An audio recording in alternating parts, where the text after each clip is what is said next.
Why did I leave Keller Williams for eXp? Hi, my name is Lydia Rowe, and I like to create content that is all about living in the Miami Valley and full of resources that will help you if you're new to the area or thinking about buying or selling or moving. But today, I've been getting a lot of questions about why I left Keller Williams, and I'm going to go ahead and get into some details about that. This will be relevant to you for a few reasons. One is you just like a good story. This is going to be a tell-all, and I'll explain how an elevator ding made me get into real estate, how red stilettos made me nervous, and how decision-making in this business has been one big leap of faith after another. 2, maybe you're looking for a realtor and curious about these things. To be really honest, for you as a client, it's really much more important that you like and trust your realtor than the brokerage that they're with. However, there are advantages to a brokerage with good tech and resources. And last, you could be a fellow realtor looking at different brokerages, especially here in the Miami Valley of Ohio, and could benefit from hearing about my experiences so far. Regardless of how you found yourself here, I hope this helps or at least entertains you a little bit. First off, I do want to just say I love Keller Williams Hometown Realty.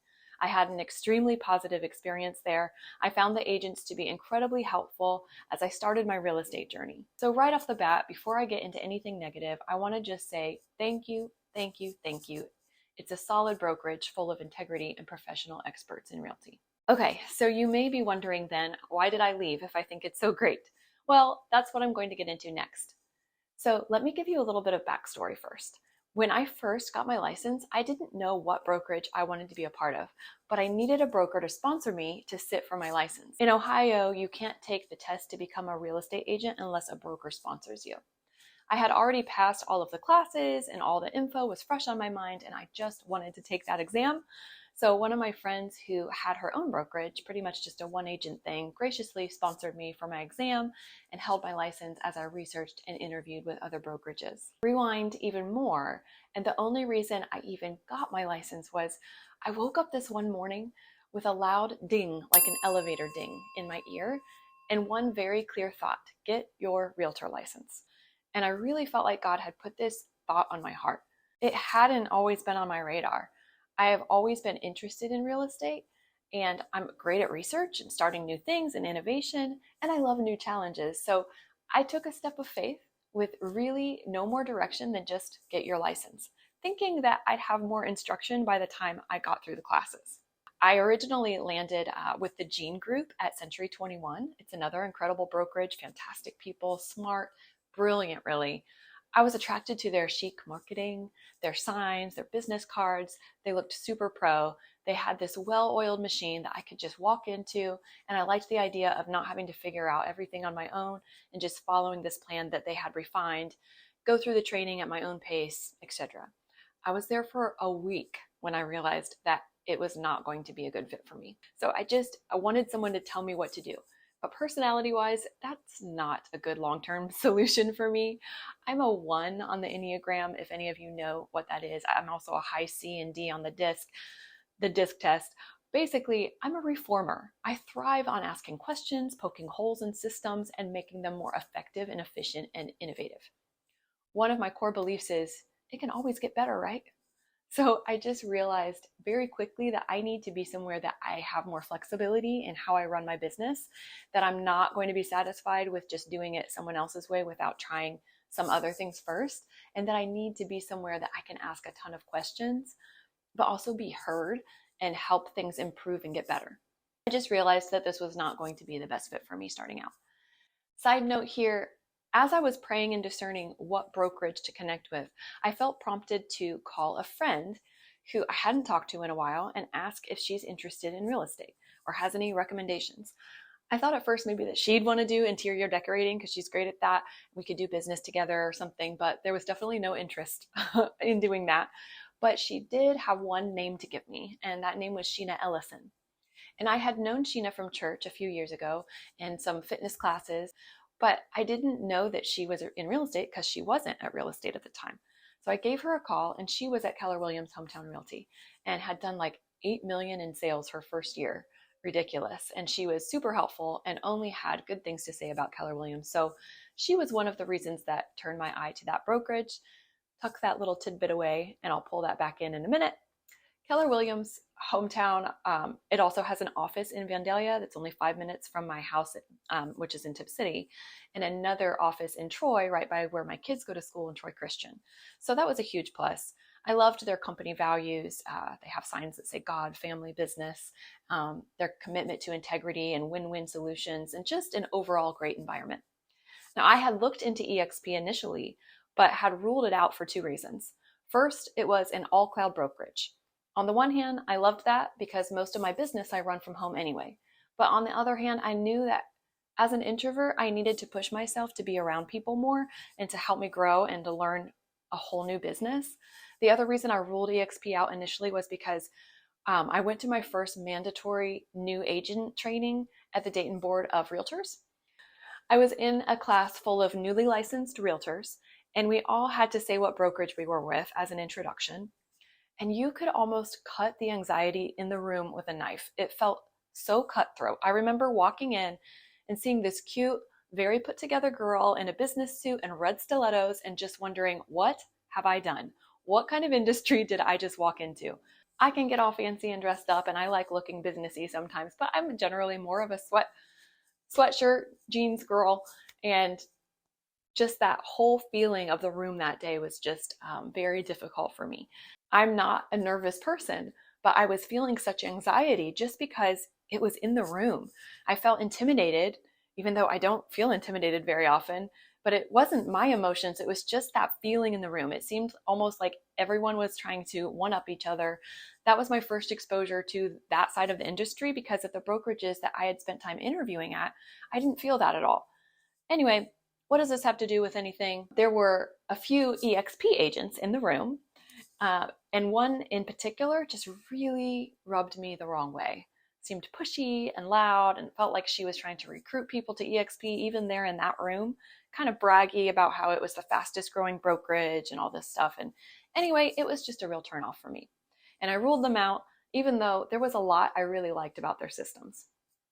Fast forward to a couple months ago, I'd been with Keller Williams for a while, had some transactions under my belt, started my YouTube channel and reels on social media, and had found that anytime I had a tech question or a question about some innovative ways to build my business and market, I was having to go outside of the brokerage for answers and help.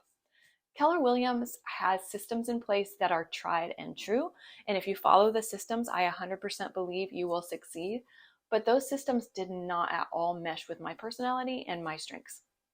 Things like having 5 to 20 real estate conversations a day, or touching your clients at least 30 times a year.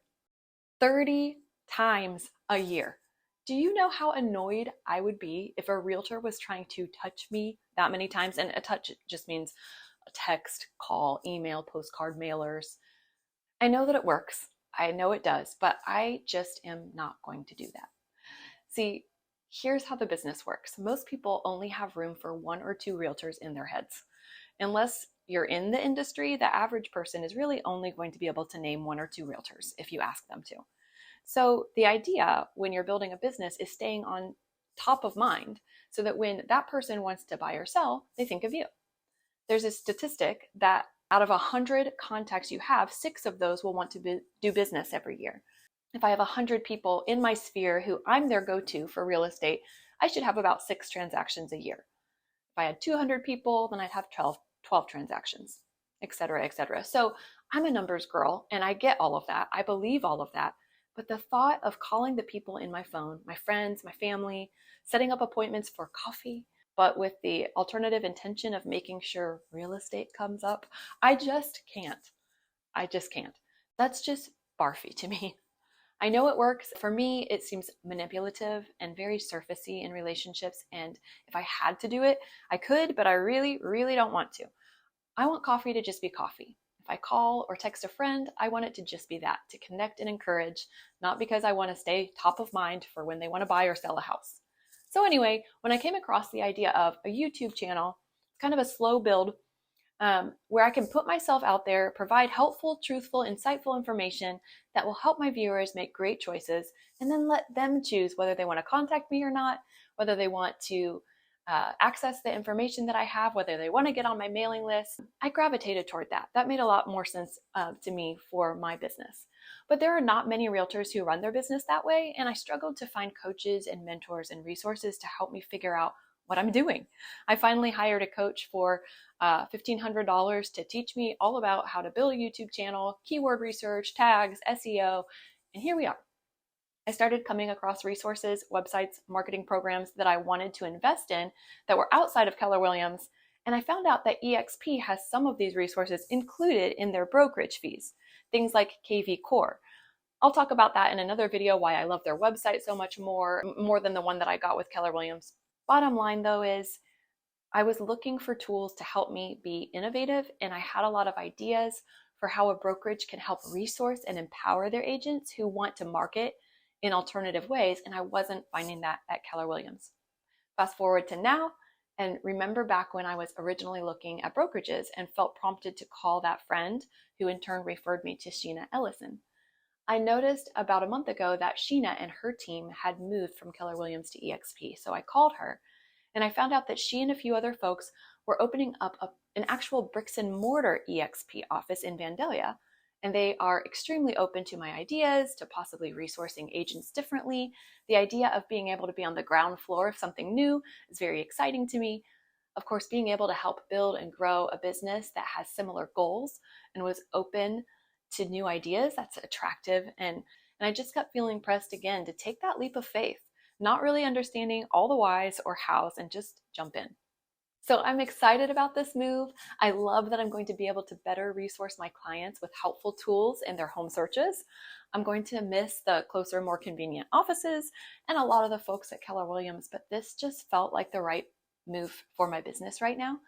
eXp's monthly fees and transactional fees are more expensive, but I'm hoping it will more than pay for itself because of the quality of the tech and the resources that I have now at my disposal.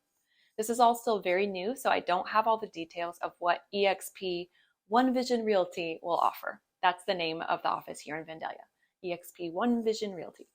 But they have talked about providing leads to their agents as well, which is super helpful as you're building, as well as being open to new ideas and ways to resource their agents to be able to help our clients. We shall see, but I'm super hopeful. And in any case, I just felt like this was my next move. So here's another big thing. Because eXp's compensation structure is so much more generous to their agents, I'll also be able to profit more and put more money back into my business and into better marketing for my sellers, better tools for my buyers. At Keller Williams, my commission split with the brokerage was 70-30 plus a 6% franchise fee, which basically meant that if my commission was $1,000, I'd get to keep $640 and the brokerage would keep $360. But with eXp, it's a simple 80-20 split, so I'd keep $800 and they'd get $200. Obviously, that is a simplified example, but you can see how even just after a couple transactions, I have more money to be able to put back in my business for my clients. If you've ever wondered how realtors are paid, you can watch my video here. Thanks for tuning in. If you have any questions or ideas for another video, make sure to like, comment, subscribe, and I'll see you next time.